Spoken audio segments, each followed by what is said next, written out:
Hello, and welcome to the Things I've Watched 2025 edition. If you're not familiar with this, I just talk about the movies and TV shows I've watched. There's not a whole lot else to explain. It's pretty cut and dry. Also, be aware, spoilers. I won't spoil every movie and TV show, but there's a chance I might for some and for others. Just be cautious, okay? Anyways, let's not waste any more time and get on to the movies. What the hell were you thinking, JC? Agent Navarro was out of line. The first two movies I saw this year were actually on a plane. I would explain why I was on a plane, but I plan to make that video like months ago when I still haven't made it.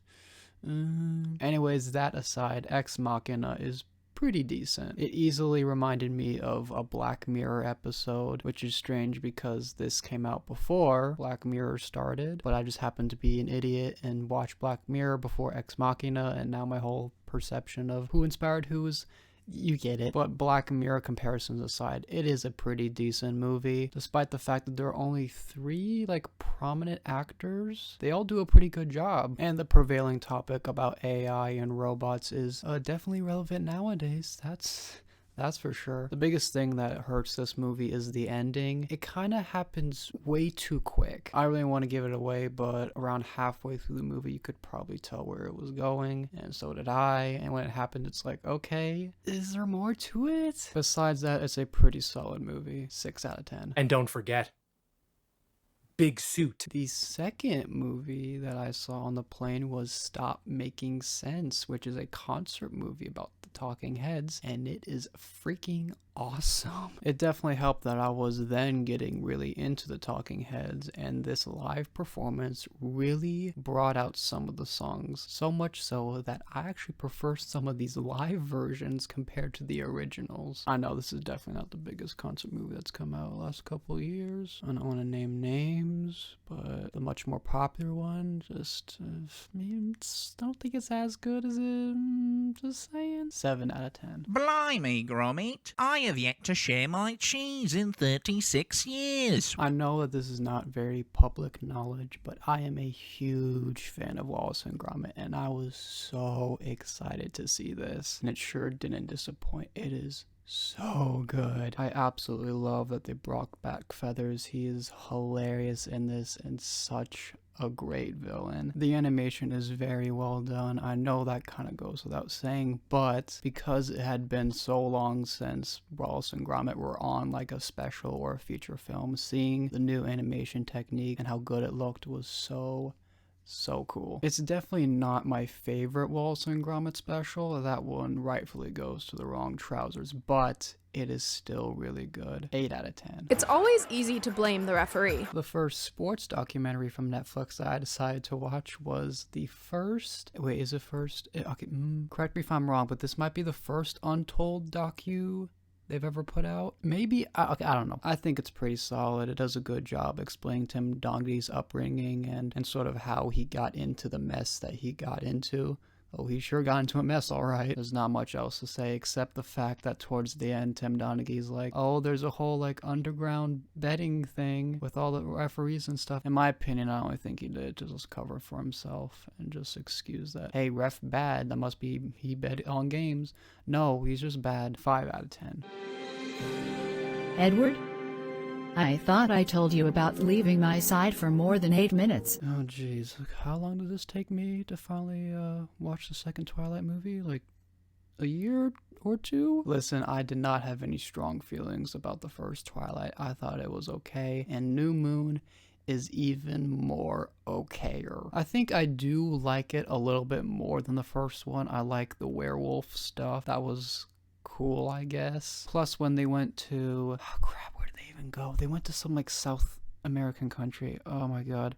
Was it Colombia? Yeah, there's not really much else to say about it. It's Twilight. It's okay. Maybe the next one will be better? I don't know. 5 out of 10. Well, Mike, are you sure that we can do this? And you're like, you don't think it's funny? So I decided to watch this for reasons, none of which I will really explain because I think that they can explain themselves. But yeah, I finally got around to watching Idiocracy, and it's pretty okay. I know a lot of people are quite fond of this one, and I can understand why, but for me at least, some of the 2000s humor that kind of seeped through is kind of not funny, but there is some funny stuff. Terry Crews, his whole character is hysterical. But I think my favorite bit is the freaking Hardee's thing. Would you want some extra big ass fries? I don't know why that makes me laugh so much. Also, for a comedy movie, the sets are like really well made. I don't remember the budget, but it was pretty substantial to make the sets look this good. I will give them that though. 6 out of 10. On your left. On my left. Got it. So is Captain America, the new Toy Story, you know, great trilogy, and then a okay fourth one. Is that what we're doing? I digress, but Brave New World is pretty decent. I think Sam Wilson does a good job as Captain America. Harrison Ford is awesome as Red Hulk. His scene toward the end of the movie is like straight up amazing. Like, I did not expect it to be that good. However, the villain was kind of weak. Before the villain got revealed, I was kind of like, okay, they're kind of cooking something with this. I like the more espionage aspect. It reminded me of Winter Soldier, and Winter Soldier is like very good, but after the villain was revealed, it's kind of like, oh, okay. Besides that, it's a pretty decent Captain America movie. It's definitely the weakest out of all the Captain America movies so far, but you know what? It was going to be very difficult to compete with the previous 3. 6 out of 10. I am in space. On the moon. I've already done a quick rev on Interstellar, but to give you the cliff notes, it is very good. The special effects are amazing. The cast is amazing. Come on, you should know why Interstellar is so good. And if you don't, then I recommend you check it out. 8 out of 10.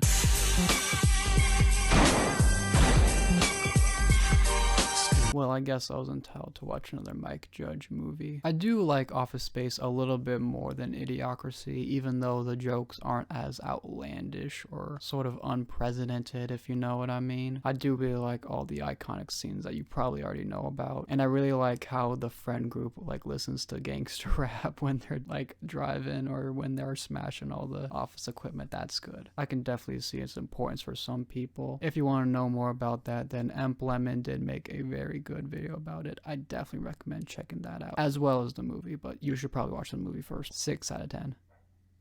Why is this boy barking when I'm trying to record? Kenny, are you rolling? Yeah, wait a minute. Yeah, baby, yeah! Calm down, chill out. DD, yeah, that's how you say it.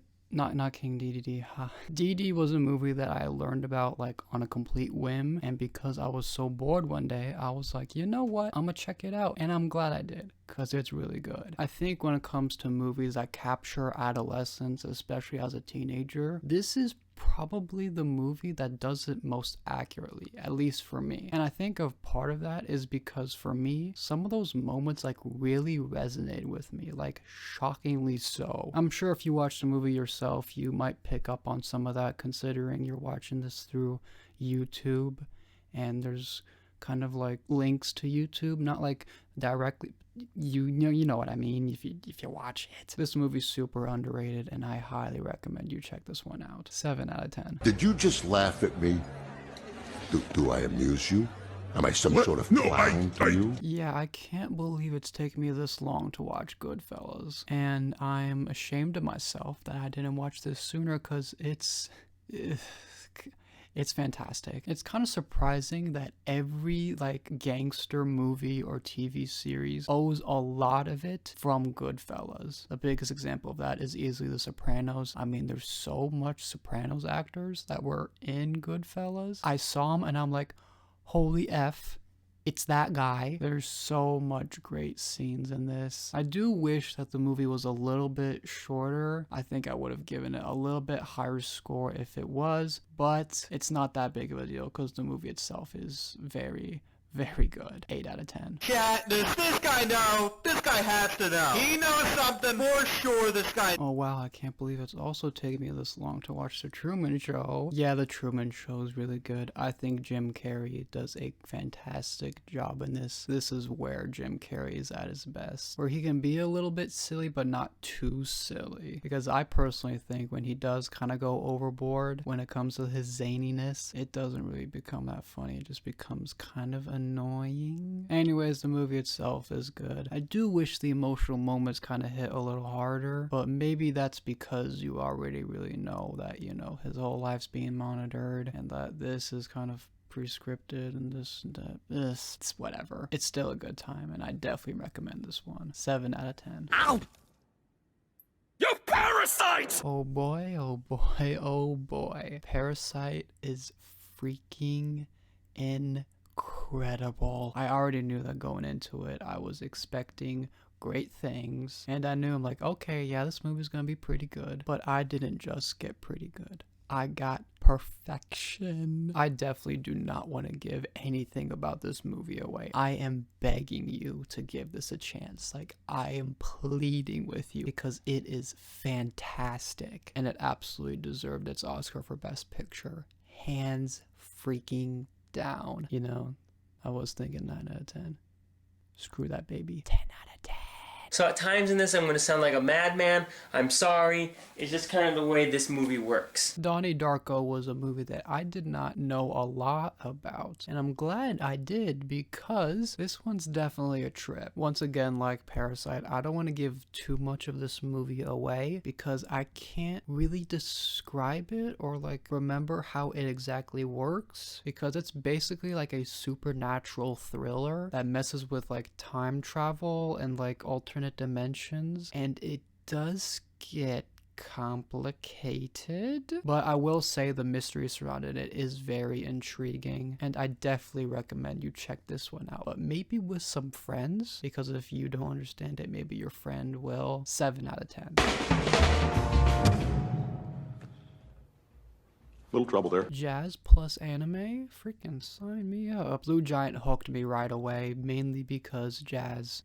Yes, and I heard that it got a lot of great reviews, so I took a chance and found out it was pretty okay. There is a lot of great parts to this movie. The animation is super good. The music's awesome. One thing I will say about the animation, it is a bit awkward when it's 2D, like when the characters like talking and all that stuff, but when they're performing, they become 3D models, which is awkward. But when they are performing and it is 2D, it is super well done. I also do wish the emotional moments hit harder, but I would definitely recommend this if you are into jazz or have personally been in a jazz trio. I know that's very specific, but someone out there has had that experience. 6 out of 10. Look, up in the... I was pleasantly surprised with this one. I didn't really know what to expect with Thunderbolts, mainly because I didn't really know about it. I mean, Thunderbolts, the name sounds cool until you actually watch the movie and you like know its backstory, and it's kind of like, not as cool as I thought, but it's still cool. It's still cool. The main team is easily the highlight of the movie. They have great chemistry between each other, and it's nice to see some of the ex-Marvel characters get their opportunity to shine. Sentry is also a pretty good villain. Wait, is it Sentry or... It is Sentry. I knew that. Is such an odd name. Anyway, he's a great villain. His actor does an amazing job too. Big shout out to that guy. I also really like how the ending of the movie isn't really what you would expect out of a Marvel movie. You expect like the final act to have like a bunch of action in there, but this time there's a lot of character moments, which I thought was really good and a really nice change of pace. I know that that's not going to work with every Marvel movie in the future, but I wouldn't mind seeing that again. 7 out of 10. Attends, t'as changé ton nom? Tu t'appelles McLovin? Ouais, McLovin. I'm not happy to admit I've just now seen Superbad. It doesn't make me happy, guys. It really doesn't. What else do I have to say about Superbad? It's really good. You know why it's really good. Come on, you know this. You know this. There's a lot of great scenes. The main trio is so funny. Plus Seth Rogen and Bill Hader as the cops. They were also very funny. It's funny. You want a comedy movie to be funny? It's funny, gosh darn it. It's just hilarious. 8 out of 10. Lizard, lizard, lizard, lizard, lizard, lizard, lizard. Elio is fine. There's not really much else besides that. I definitely think that this one had a lot of potential, but it kind of really squandered that potential. I think the biggest example of this is Elio's mom. The relationship between her and Elio himself is very integral to the story, but they don't really do a lot with that, and that's like super disappointing. The alien world is cool though. I do like the freaking sort of Warhammer. I know it's a terrible example. Aliens that come and they're like ultra serious and orders. I thought that was great. Yeah, there's not really much else. It's a perfectly decent movie, but it could have been a lot better. 6 out of 10.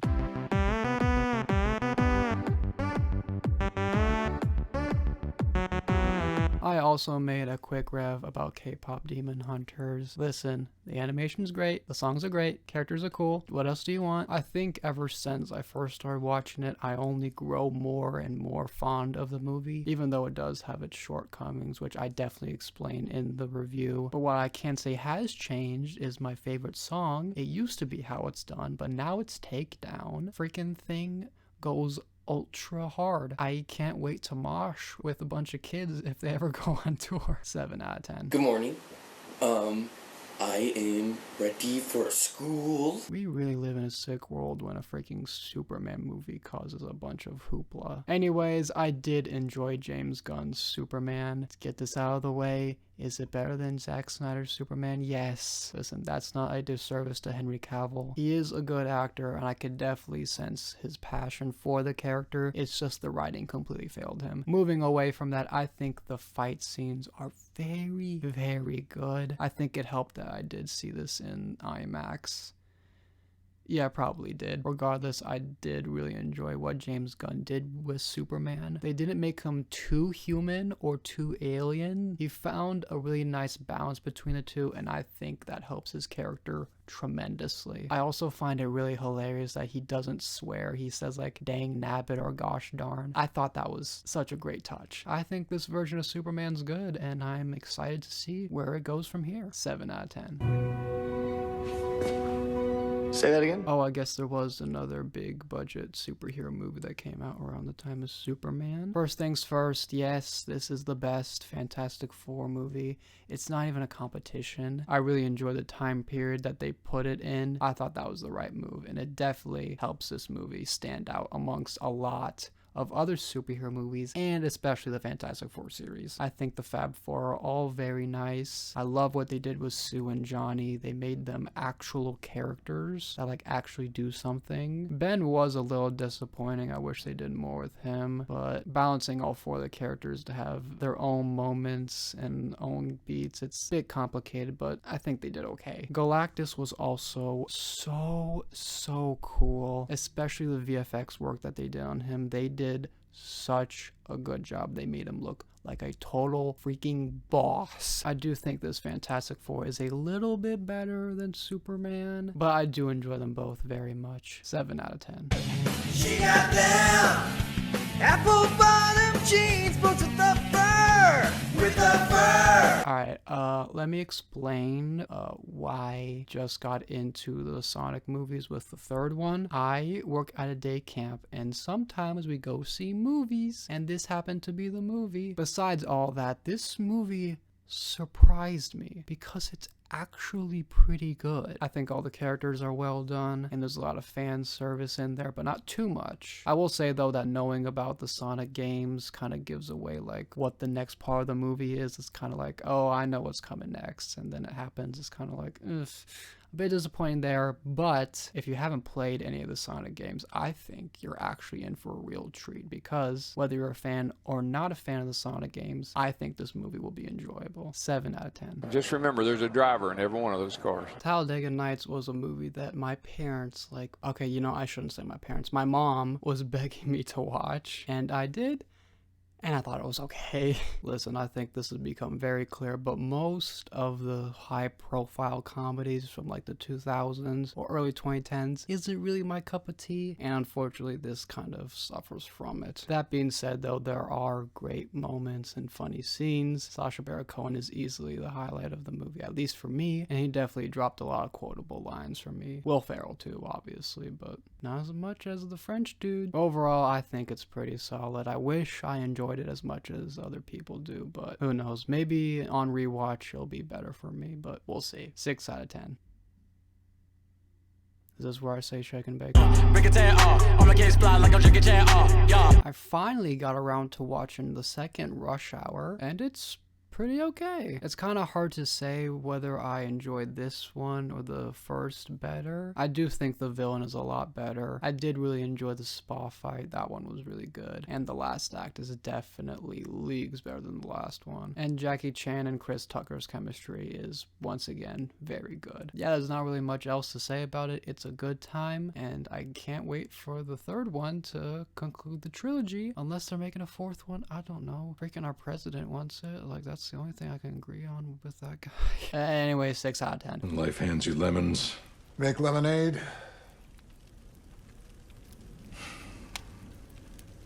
No. I decided to bolster my knowledge of Disney Channel musicals further with Lemonade Mouth. Correct me if I'm wrong, but I think besides High School Musical, this one might be the most well-regarded. Or maybe it's Camp Rock or Teen Beach Movie. You know, now that I think about it, my assumption was probably incorrect. But besides that, I think Lemonade Mouth is pretty decent. I don't think there's an objectively bad song in this, which is surprising. My favorites are easily Determinate and She's So Gone. Those two unironically go hard, like, for real. I also thought The Principal was really funny. I love when he just drives around on his freaking Segway. It's great. Also, spoilers, but I think it's absolutely hilarious how they go from the talent show, like, straight up to MSG. Like, no joke. Like, the main character is writing a letter. It's like, yeah, yesterday we did this talent show and it was, like, pretty freaking cool, but you won't believe this. The next day we got booked at sold out Madison Square Garden. It's kind of like, bruh, where did this jump come from? Like, anyways, the movie's fine. 6 out of 10. Hey, C-Box 2, we up here at the gas station / Wendy / Starbucks. The second basketball Netflix documentary I decided to watch was The Redeem Team. This one's fine. What I hope this documentary was a bit like The Last Dance, and where you would get like a really new perspective on the 2008 Olympic gold medal team, but I didn't really get that. Yes, I definitely put my expectations a bit too high, but even then, I feel like it could have done more when giving a point of view of the team. I mean, it was nice that they got to interview a lot of the players like LeBron, which is definitely cool, but overall, I think it's a pretty decent documentary. If you like USA basketball, I'm sure you'll enjoy this. I'll definitely have to watch Court of Gold soon. I think that one's more up my alley when it comes to, you know, giving insight on, like, you know, the game in, like, the current time. You know, 5 out of 10. At any rate, that is what we're going to try to do. Okay, I guess I gotta explain why I'm seeing this movie too. During one of my courses at UNI, I have to watch historical movies, and this was the first one that we were forced to see. Okay, I shouldn't say forced. You were not forced to actually watch it. I mean, you could have missed class that day, but why would you? Anyways, I thought this was a pretty decent movie about Winston Churchill. I think Gary Oldman did a fantastic job as Churchill. There's also a great scene with him and Harry Truman. Was it FDR? No, it was FDR. Yeah. It was FDR. That scene was really well done and easily my favorite in the entire movie. There are unfortunately some kind of made up stuff. The biggest example of this is when Winston went down to the tube to like see if people like hated Hitler. Did you really have to like ask the people, hey, do you hate Hitler? Yes. Besides that, I thought it was pretty decent. Could have been a bit better though, but it's fine for what it is. 6 out of 10. It can be nerve-wracking out there. It's my first time on the Fury Road, and it's I'm just gonna be kind of hanging on the outside. Yes, it's taken me this long. It really has taken me this long. I'm gonna say something that might be surprising. Fury Road is really good. The action is super good. The sets and stunts are fantastic. The cast is great. What else do I have to say? I will say though, for me personally, I don't really see it as like a very like explicitly action movie. I definitely see it more as an adventure movie because they do be going the distance in this movie. Anyways, that's just a little gripe itself. The movie itself is fantastic and I highly recommend you check it out. You don't even really need to watch the previous Mad Max movies because I sure didn't. 8 out of 10. Oh, a clone of yourself. Isn't that pretty cool? I made all of these because I want them to take over Apple. unstoppable. I finally got around to watching, as of now, the last Jordan Peele horror movie that he directed, and my boy is batting 3 for 3 because this one's good too. This is definitely Peele's most horror-centric movie he's ever done, and I think it definitely succeeds in that. Sure, there's some comedic beats, which is okay, but I feel like if Jordan Peele like really wants to scare us, I think I wouldn't mind if those comedy bits kind of went to like up the scare level. Just saying. Even with the comedic moments, the movie is still good. The twist is also very good, but I am not giving that away. No, no, no. 7 out of 10. 27 game generating Run is dead. The other historical movie that I watched in my course was Hotel Rwanda. I didn't really know what to expect because I did not know the history and sort of background about the genocide that this movie is about, but I can say I was pleasantly surprised because this movie is very good. Don Cheadle is easily the highlight of the movie. He does a brilliant job, and this is his best role he's ever made. The rest of the cast do an amazing job too. There's not one actor that doesn't give it their all. I also think not knowing about the historical context kind of helped me because I didn't really know what to expect, and I definitely think that helped when it came to the first viewing. But even if you do know about the genocide that the movie is attached to, it's still a very good movie, and I highly recommend it. 8 out of 10. Oh my god! Did you just throw Jasmine? I was curious about 28 Days Later for the longest time, and I finally decided to watch it for Halloween, and man, it's good. At first, I was a little nervous about the movie because from what I saw, the movie was like very grainy and almost kind of like homemade. But as I was watching the movie, I realized, wait a minute, this actually is to its benefit because it makes everything a lot more creepier. The cast is super good, especially Cillian Murphy. I had to constantly remind myself as I was watching it that it's not Oppenheimer, it's a different character. I know you're used to Oppenheimer, but it's a different guy. But if you're a fan of zombie movies, I think you'll really enjoy this. Even though like the second half of the movie is a lot less zombie centric for reasons I don't want to spoil, obviously, I still think it's a good time. 7 out of 10. And the last movie I saw was, God, do I really want to admit it? Well, this is awkward. Yep.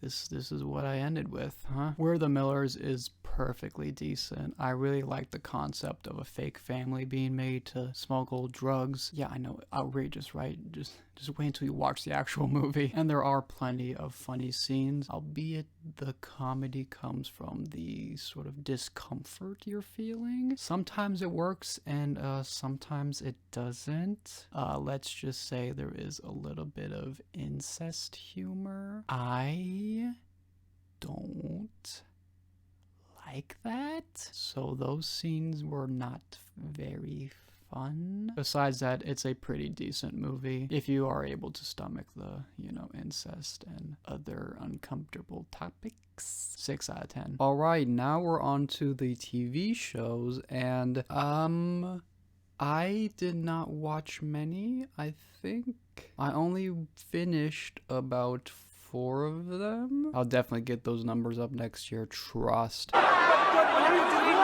these games before! I did enjoy the last 2 seasons of Squid Game, but I feel like they could have been better. From what I heard behind the scenes, the creator of Squid Game was very stressed out trying to finish these 2 seasons, which I can completely understand. I mean, season 1 just blew up. When you have Netflix going, we need the next season, we need next season, chances are you're probably gonna be pretty stressed out. The games they played were fun. I liked the new characters, especially Thanos. He was a treat. But what holds the 3rd season down is that it doesn't really feel like much happened. I mean, the 3rd season was only 6 episodes, and when you factor in their runtime, I can understand that, but at the same time, it's like, I honestly would have preferred them to make like one bigger second season by like combining the second and third season together, maybe like cutting out some bits that didn't really need to be there. They didn't really need to make a third season, especially considering that it came out like soon after the second one. It's like, what's the point of that? Besides all that though, the actors are fantastic in this. I should specify by saying the Korean actors, because there are other language speaking actors that come in and like they're not good. I'm genuinely sorry for saying that, but it was going to be pretty difficult to reach the heights of the first season, but I still think they did a pretty decent job. I'll give the second season a 7 out of 10 and the third season a 6 out of 10, averaging the whole series as a 7 out of 10. And here are my favorite episodes. Grandma wanted me to tell you she's making stew tonight! Fuck yeah! I've already made a quick rev about Full Metal Alchemist Brotherhood. To give you the cliff notes, there's great characters, great action. It's just a really good anime, albeit long. I think I'm now realizing this is probably one of the factors in why I only watched 4 complete series. I guess I won't consider the seasons because they're actually parts, but whatever. Part 1 is a 7 out of 10. Part 2 is an 8 out of 10. That one freaking slaps. Part 3 is a 6 out of 10. That one doesn't slap as much. Part 4 is a 7 out of 10. Part 5 is a 7 out of 10. And the overall rating is also 7 out of 10. And here are my favorite episodes. Gun! I am... Season 3 of Invincible is both the best season and the worst at the same time. What definitely held this season back from being really good is the first half of it. Listen, I know not every episode's gonna be crazy. Ooh, this guy's coming, we gotta fight him. I understand that, but at the same time, watching those episodes, I was like, these aren't very good. And like as the weeks went on, I'm like, okay, when's it gonna pick up? I want it to be good again. And then it picks up and it's freaking amazing. Listen, I understand consistency is a big part of every TV show, and it's definitely hard to achieve, but you can't really have episodes that just don't feel meaningful. Like you just... Overall, I did enjoy the season, but the second half was pulling a lot of weight. I mean, like a lot. 7 out of 10. Whoa! Waiter, there's a Bill Cipher in my soup! For the longest time, my mom was practically begging me to watch Gravity Falls. And one day, I finally decided to listen to her, and by God, she was right, because this show is amazing. It's absolutely hilarious. There is not a single episode where I didn't laugh at something. Even the scenarios that they get put in with like some magic carpet or shrinking flashlight, just those concepts are enough to just be funny and also like so intriguing. I honestly wish I could watch this again for the first time, which is so weird because the last show I felt like that was freaking Breaking Bad. I know that this is definitely a kid's show, but I highly recommend you check it out. Season 1 is an 8 out of 10 and season 2 is also an 8 out of 10, making the overall score also an 8 out of 10. And here are my favorite episodes. Thank you guys so much for watching. I do know that this year was a bit slow for me when it came to movies, especially compared to years past, but you know what? I still saw some dope stuff, and I hope more dope stuff comes next year if I am willing to, you know, complete more than 4 TV shows and maybe watch next Twilight or Rush Hour. Should have had those done by now, but anyways, thank you guys so much for watching, and I will see you next time.